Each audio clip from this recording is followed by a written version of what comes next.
सबसे प्रबल शस्त्र रचित रक्त चरित राम राम, सलाम, सत श्री अकाल। जब हमने सुबह ब्लॉग स्टार्ट किया था बता दिया था कि आज हम बड़े भाई दिनेश बेनीवाल जी के पास जाएंगे। आपने आईडी भी देखी होगी, सिंह दिनेश बेनीवाल जी के नाम से। ये उनका गांव है हासमपुर, लेकिन आज की जो इसकी प्रसिद्धि है उसका पूरा नाम है जाटलैंड हासमपुर। अमरोहा जिले का एक प्रसिद्ध गांव है जिसकी आपसी एकता, अखंडता, युवाओं में आपसी प्रेम सभी जगह प्रसिद्ध है। ये एक अच्छा कबीला है, अच्छा गांव है। और 3 पुत्रियों के भाई बाद एक बड़े भाई के पुत्र हुआ है, वो भी शुभकामनाएं देनी थी। और जो मेन वजह थी, जो मैंने सुबह जिक्र भी किया था, कि बड़े भाई अपना जो नाम है और जो ख्याति है उसके लिए अपनी बेटियों पर जो उन्होंने मेहनत की है, बेटियां चली गई हैं, उनके बारे में हम बताएंगे। भाई ने अपनी पूरी पिछले 4 से 5 साल का जो मेहनत है उन बेटियों पर की है। उनको कुश्ती के लिए तैयार कर रहे हैं। तीनों की उम्र लगभग 13 साल है, 13, 10, 9 साल। तो उनका इस तरीके का गैप है, उन पर तैयार कर रहे हैं। कहने को बगैर ये तो तुलना गलत होगी किसी की करना, लेकिन आने वाले जो महावीर फोगाट हैं, जो एक चर्चित नाम रहे हैं, तो अगली मेरी जो शुभकामनाएं वो बड़े भाई के लिए कि अगले महावीर फोगाट होंगे। तीनों ही बेटियां ओलंपिक खेलेंगी, ऐसी हमारी शुभकामना है। उनके बारे में दूसरा ब्लॉग बनाएंगे जब वो होंगी, क्योंकि वो आज हैं नहीं, वो अपने स्टेडियम चली गई हैं, वो हरियाणा हिसार में रहती है। तो आज इस ब्लॉग में गांव भी दिखाना था और भी चर्चाएं करनी थी। सोचा एक पॉडकास्ट भी बना लें और बड़े भाई से कुछ मुद्दों पर चर्चा करें, क्योंकि बहुत अच्छा लिखते हैं, बहुत अच्छी जानकारी रखते हैं, बहुत अच्छी रिसर्च रखते हैं। मुद्दा कोई भी हो उस पर बेबाकी से बोलते हैं। और आप सीआरपीएफ में पोस्टेड हैं, सरकारी कर्मचारी हैं, छुट्टी आए हुए हैं।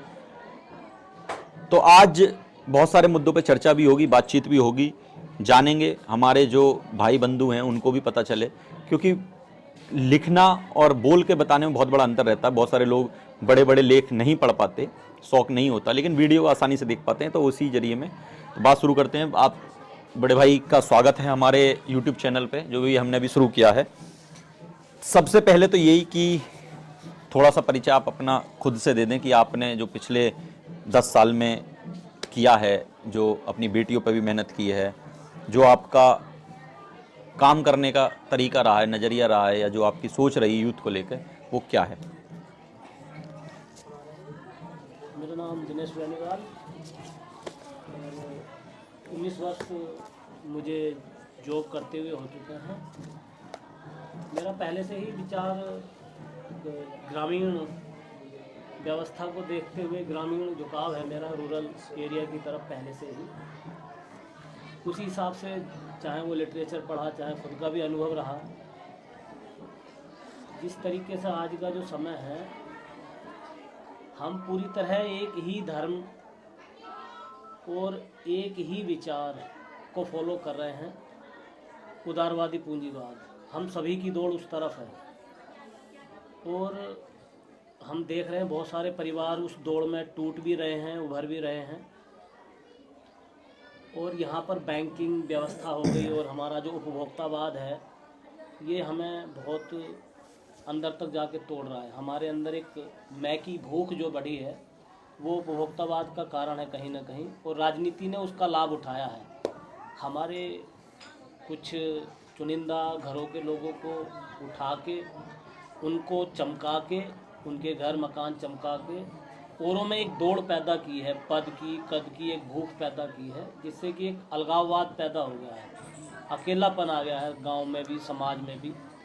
और जो राजनीति कभी भारत की एक ग्रामीण अंचल से चलती थी, आज वो राजनीति एक शहरीकरण के परिवेश में चली गई है। आज की राजनीति को शहरी परिवेश का नियंत्रित कर रहा है।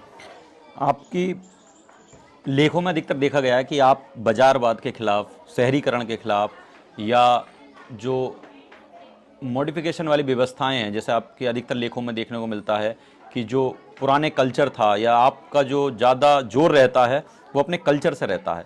तो इसका क्या, आपको ऐसा क्या लगता है कि जो आज ज़माना अपग्रेड हुआ है और जो पुराना कल्चर था, या अगर हम उससे, तो इनमें क्या आप अंतर देखते हैं आज की स्थिति को देखते हैं, कि क्या लगता है यूथ में क्या इस चीज़ का अंतर पैदा हो रहा है? बदलाव तो हर दौर में हुए हैं। अगर हम बदलाव के खिलाफ जाते हैं तो हम कहीं ना कहीं समाप्त हो जाएंगे, और हम अपनी उम्र से और समय से पहले समाप्त हो जाएंगे, क्योंकि हम उन चीज़ों को बर्दाश्त नहीं कर पाएंगे। तो सबसे पहले तो स्वीकार करना भी सीखना पड़ेगा, जो बदलाव हो रहे हैं वो स्वीकार करने पड़ेंगे। लेकिन सबसे बड़ी जो चीज़ है ना कि पहले के मुकाबले आज परिवार बहुत तेज़ी से टूट रहे हैं। एक तो जन्म दर भी घट रही है। अब तक तो एक जनसंख्या विस्फोट हमारे अंदर डर का विषय बना हुआ था कि भविष्य में हम कहाँ जाएंगे। बिल्कुल। तो मेडिकल साइंस ने हमें सुविधा दे दी है कि हम अपने चुनाव से बच्चों को कर सकते हैं। बिल्कुल। जेंडर हम अपने हिसाब से कर सकते हैं। मेडिकल फैसिलिटी बढ़ रही है, यहाँ तक पहुँचने में बेशक 5 साल 10 साल और लग जाए। अब जिस हिसाब से अगर जेंडर इक्वेलिटी अगर बराबर होती है तो जनसंख्या नियंत्रित हो जाएगी। अगर जनसंख्या नहीं बढ़ेगी, प्रॉपर्टियाँ संपत्तियाँ जो हैं वो स्थिर होने लगेंगी, तब जाके शायद लोगों की सोच बेहतर हो। क्योंकि अब पहले कई कई बच्चे होते थे, कई कई परिवार बहुत बहुत बड़े होते थे, तो संपत्तियों को लेकर आपसी संघर्ष ज़्यादा होते थे। अब संपत्तियों को लेकर वो संघर्ष नहीं रहे हैं। अब असली भारत गांव में बसता है।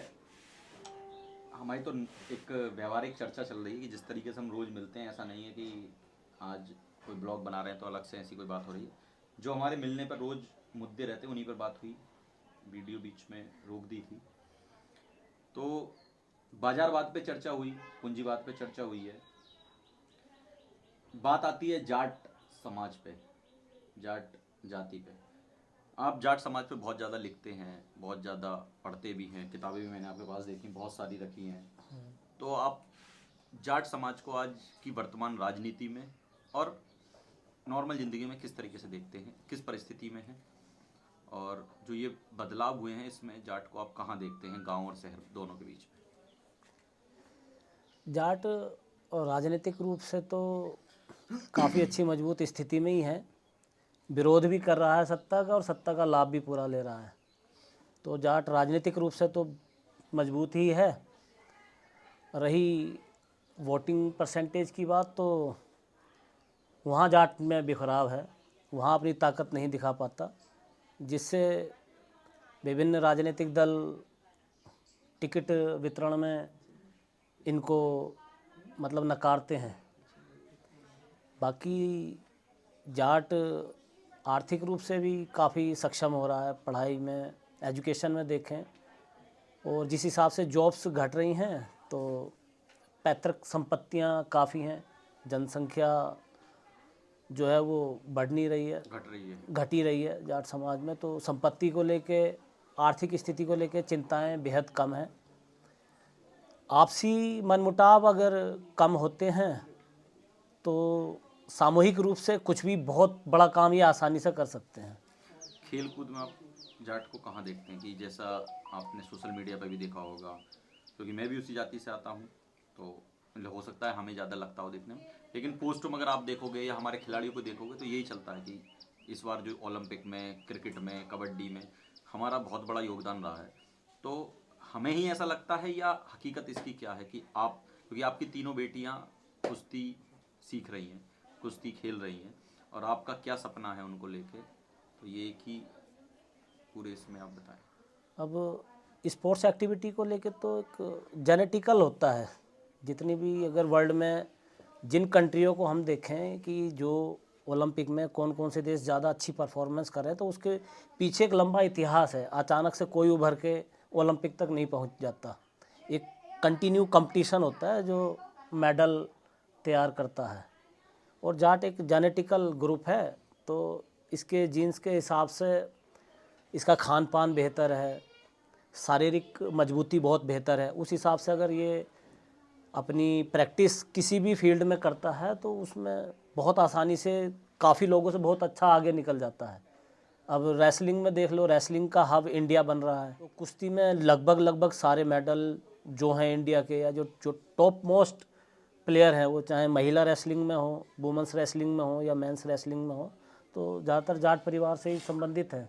आपकी तीनों बेटियां रेसलिंग सीख रही हैं और कर भी रही हैं, और अभी पीछे देखा भी था एक बेटी शायद नेशनल खेली है। जी जी। तो उनका मतलब आपने कब से उनकी तैयारी करवानी स्टार्ट की है?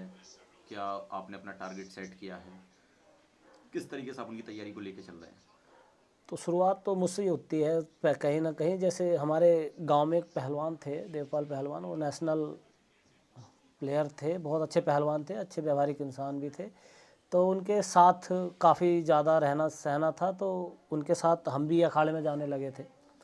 यही पास में शहर में ही अखाड़ा था, तो हमारी इच्छाएं थी कहीं ना कहीं इस फील्ड में जाने की। लग भी रहा आपने बॉडी वॉडी बनाई हुई है। हाँ, ना रेसलिंग की है, नेशनल पार्टिसिपेट है, ऑल इंडिया इंटर यूनिवर्सिटी भी खेला हूँ 2-3 बार। अच्छा। हाँ, तो वो कहीं ना कहीं एक कसक थी जो हम में तो पूरी नहीं हुई, क्योंकि यहाँ आसपास व्यवस्थाएं नहीं है, सुविधाएं नहीं है, कहीं ना कहीं आर्थिक स्थिति की वजह से भी, और फिर परिवार वाले भी जोखिम नहीं ले सकते थे उस समय। आज हम कमा रहे हैं तो हम जोखिम ले सकते हैं अपने बच्चों पे।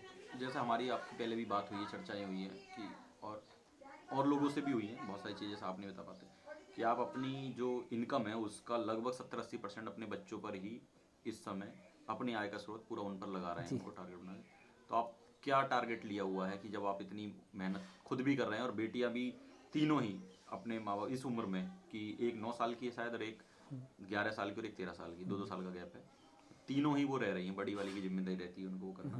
तो ये भी एक बड़ा कठिन वो है, क्योंकि तीनों बेटियां, और उनको भी कम से कम यहाँ से 250-300 किलोमीटर दूर है वो अपने माँ बाप से। तो बहुत कठिन परीक्षा है आपकी भी, उनकी भी। आपके बेटा हुआ, उसकी शुभकामनाएं भी। तो आपने ये जो दृढ़ निश्चय लिया है, क्या टारगेट सेट करके लिया है कि ओलंपिक खिलाना है, नेशनल खिलाना है, या दूसरा महावीर फोगाट उनको देख कर प्रेरणा ली है क्या? नहीं, ये तो महिला रेसलिंग में तो मास्टर चंदगी राम जगरू पराठी जी हैं, वो महिला रेसलिंग के सूत्रधार हैं। ये तो स्क्रीन या टीवी अलग चीज़ है, महावीर फोगाट की भी अपनी मेहनत है। हाँ। अब बड़ी बेटी नेशनल मेडलिस्ट है, तो मेहनत यहीं से की थी, यहीं पास में अखाड़ा है एक, वहाँ पर तैयारी कराई थी। अब बच्चे का जो होता है ना, बच्चे को हम साइकोलॉजिकल रूप से जितना मोटिवेट कर सकते हैं, उन्हें रिवार्ड दे सकते हैं, तो बच्चा उतना अच्छा रिजल्ट देता है। अब किसी भी मेरा टारगेट तो वर्ल्ड चैम्पियनशिप का और ओलंपिक का है, अच्छा। और मैं किसी नौकरी के लिए ये तैयारी नहीं करा रहा। मेरा ये टारगेट है कि जो बच्ची मेरी अच्छी अगर वर्ल्ड चैम्पियनशिप में, ओलंपिक में मेडल लाती है, तो मेरा इंटरनेशनल रेसलिंग जूरी में उसको भेजने का है। अच्छा। अब जैसे मेरी बच्चियां तैयारी कर रही हैं, तो काफ़ी अच्छा रिजल्ट भी आ रहा है। अभी हरियाणा में स्टेट चैम्पियनशिप हुई थी, उसमें सबसे बड़ी वाली बेटी का, सबसे छोटी वाली बेटी का मेडल है। बीच वाली बेटी और बड़ी वाली बेटी दोनों एक वेट कैटेगरी में हैं, तो उनका दोनों का ट्रायल हुआ था, तो बड़ी वाली बेटी गई थी। तो हमारी बात चल रही थी उस समय टॉपिक पे कि ग्रामीण परिवेश और शहरी परिवेश में जो हम संयुक्त रहते हैं गाँव में, शहर में जाके एकल एकल में हुए। आपने कहा था कि सबका अपना अपना बैंक अकाउंट है, सबके अपने पास अपना मोबाइल है, सबने अपने अपने कमरों में टीवी लगा लिया है। और गांव में अभी भी पहले जैसे बैठक थी, जैसा भी हम जब गांव में आए तो यहाँ नीचे गीत चल रहे थे, क्योंकि आपके यहाँ बेटा हुआ है तो गांव की महिलाएं आके जैसे गीत गाते हैं, और लोग भी बैठे थे। यहाँ भी बहुत सारे लोग अब बैठे हैं दिखाओगे। तो गांव में बैठक चलती थी पीपल के नीचे उस तरीके से, तो वो भी लगभग लगभग थोड़ी थोड़ी समाप्त होने लगी है। शहर में तो सब कुछ हो गया। तो इन दोनों का क्या प्रभाव हमारे जीवन पे पड़ रहा है, इसका क्या आपको लगता है? कि व्हाट्सएप ग्रुप बन गए, अगर कोई बात है वो हम उसमें डाल देते हैं। पहले व्हाट्सएप ग्रुप नहीं थे, बैठते थे एक जगह, तो उसमें और इसमें अब क्या अंतर लग रहा है? अब क्या है कि इंफॉर्मेशन टेक्नोलॉजी ने इंसान को इतना ज़्यादा इंफॉर्मेशन से भर दिया है कि वो संवाद की स्थिति में नहीं है। एक दूसरे से संवाद नहीं हो पा रहा, बैठ के बातचीत नहीं हो पा रही, और राजनीतिक रूप से हर आदमी इतना एक्टिव हो चुका है कि बहस में कोई किसी की सुनना नहीं चाहता। तो कहीं ना कहीं इंडिविजुअल इंसान हर्ट होता है, और इमोशनली आदमी स्क्रीन से ज़्यादा अटैच है। सामने वाले से भावनात्मक रूप से जुड़ाव जो है वो ख़त्म हो गया है। संवाद भी लगभग समाप्त हो ही चुके हैं, तो संवाद करने की कोई जगह और वजह बची नहीं है जिस पर कोई चर्चा चर्चा हो सके। तो जैसा मुझे भी, क्योंकि मेरा भी गांव है, और जाट बिरादरी अधिकतर गांव से जाके शहर में बसी है। शहर क्योंकि उनका पुराना जो क्षेत्र है, या जो संस्कार हैं, या जो कल्चर है, वो गांव है। सभी के जानवर पलते थे, आपके अभी भी जानवर पल रहे हैं, ट्रैक्टर भी खड़ा है, और लगभग हर जाट के घर में है, क्योंकि जो गांव में शहर पहुंच गया तो वो अपने कल्चर से दूर हो गया। कोरोना काल में देखा गया कि जब लोगों पर विपत्ति आई शहर में, सब गांव की तरफ भागे क्या आपको लगता है कि दोबारा से हमें इसी चीज़ पर आना होगा, दोबारा से कहीं ना कहीं शहर फिर से उठ के गांव में आएगा, जो कि आने वाले हालात है, जिस तरीके से महामारियां फैल रही हैं, लोगों की एज घटती जा रही है, कम होती जा रही है, खान पान शहरी का इस तरीके से हो गया। अब आप एआई पर भी बहुत ज़्यादा बात करते हैं और डाटा पे भी बहुत ज़्यादा बात करते हैं, तो एक डाटा ये भी आया था कि दूध का जितना उत्पादन है उससे ज़्यादा उपभोक्ता है, कहाँ से आ रहा है उसका भी कहीं ना कहीं। बहुत सारे टॉपिक है जो आज तो नहीं हो सकते, फिर भी करेंगे, लेकिन छोटे छोटे चीज़ों पर हम चर्चा कर सकते हैं। तो आपको लगता है कि शहर दोबारा से गाँव पहुँचेगा? नहीं, शहर दोबारा से गांव तो नहीं आया, क्योंकि खाद्यान्न में भी कमी नहीं है। जैसे अभी आपने बताया कि दूध का उत्पादन कुछ और है, खपत कुछ और है, तो मुनाफे की दौड़ है। और आप शहर में जाके ऑर्गेनिक बता के आप मिट्टी भी बेच सकते हो, लोग उस मिट्टी को भी खरीद कर खा सकते हैं। तो शहर तो गांव की तरफ नहीं आएगा। जैसे आपने एक नई और बात जोड़ दी, ऑर्गेनिक वाली। हाँ, ये भी इस समय ऑर्गेनिक मार्केटिंग बहुत ज़्यादा चल रही है कि ये शहद है, ये वो है, क्योंकि हम आप तो गांव से आते हैं, हम तो पहचान कर लेते हैं कि ये चीनी वाला शहद है, या क्या करना चाहिए कि चाहे वो पढ़ रहा है या जॉब कर रहा है या अपनी किसी भी चीज़ की तैयारी कर रहा है, तो उन चीज़ों को बैलेंस करके, क्योंकि टाइम टेबल बैलेंस नहीं है, हम क्या करते हैं वो बैलेंस नहीं है। उसमें तो सबसे बड़ी चीज़ ये है कि चीज़ों का यूज करना सीखना पड़ेगा। चीज़ों के लिए यूज होना नहीं चाहिए हम लोगों को, और हमें 24 घंटे में कम से कम 2 घंटे अपनी फिजिकल एक्टिविटी के लिए निकालने चाहिए। हम कोई भी खेल ले सकते हैं जो हमारे आसपास के गांव में, मोहल्ले में, या कोई आसपास स्टेडियम होगा। अगर हम फिजिकल एक्टिविटी करते हैं, क्योंकि इंसान सामुदायिक आदमी, हमारे शरीर होते हैं, और हम आभासी दुनिया में ही अगर जीना चाहें तो वहाँ नहीं जी सकते। वो कुछ समय के लिए ठीक है, वो भाई एक ऑनलाइन कम्युनिटी भी एक बेस बन चुकी है जिसके बिना इंसान का गुजारा नहीं है, लेकिन हम आभासी दुनिया में ही डूबे नहीं रह सकते, क्योंकि हमारे शरीर होते हैं, हमारे परिवार होते हैं, हमारे समुदाय होते हैं, हमारी कुछ ऐसी ज़रूरतें होती हैं जो एक दूसरे से संवाद करके ही पूरी होती हैं, एक दूसरे के सहयोग से ही पूरी होती हैं। उसके बिना जीवन नहीं है, क्योंकि हज़ारों साल हमारे पूर्वजों ने जीवन जिया है, और उन्हीं के एक जेनेटिक चैन से हम भी जी रहे हैं, आज हैं वजूद में। हमारी जेनेटिक चैन से आगे आने वाली जो पीढ़ियाँ आएंगी, उनके लिए हम ऐसी दुनिया तैयार ना करें या ऐसा माहौल तैयार ना करें कि वो ये सोचें कि हमसे पिछले वाले कैसे थे। हम अपने पिछले वालों की बुराई नहीं करते, क्योंकि उन्होंने हमें संपत्ति भी दी, हमें सोच भी दी, हमें अच्छे शरीर, स्वास्थ्य, माहौल और एक अच्छे समुदाय, हमें सब कुछ दे के गए। लेकिन हम फ्यूचर में क्या दे के जा रहे हैं? कुछ नहीं। हम तो खुद इतने अकेलेपन का शिकार हैं। पिछले 20 सालों में जितनी दुनिया बदली है, पिछले 20,000 सालों में ह्यूमन वर्ल्ड इतना नहीं बदला। इतना 20 साल बदला। हाँ, तो जो होमो सेपियंस की जो दौड़ है, आज हम पृथ्वी ग्रह के मालिक हैं। सारे जीव पिछड़ चुके हैं, गायब हो चुके हैं, सिर्फ हम ही इस पृथ्वी के, हाँ, हम ही पृथ्वी के मालिक हैं। जंगल में भी हम ही हैं और शहर में हम हैं, गांव में हम हैं। मतलब कहीं भी कोई भी जीव की प्रजाति कहीं भी सत्ता में या ताकत में नहीं है।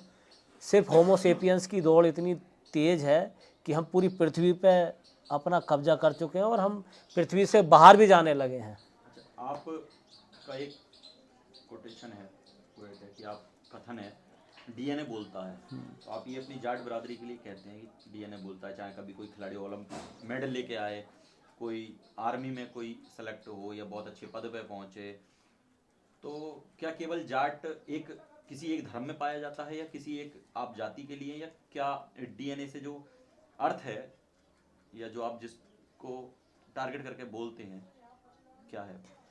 अभी जो है ना, जो भारत है, ये विविधताओं का मतलब विभिन्नताओं वाला देश है। बहुत सारी विभिन्नताएं हैं इसमें।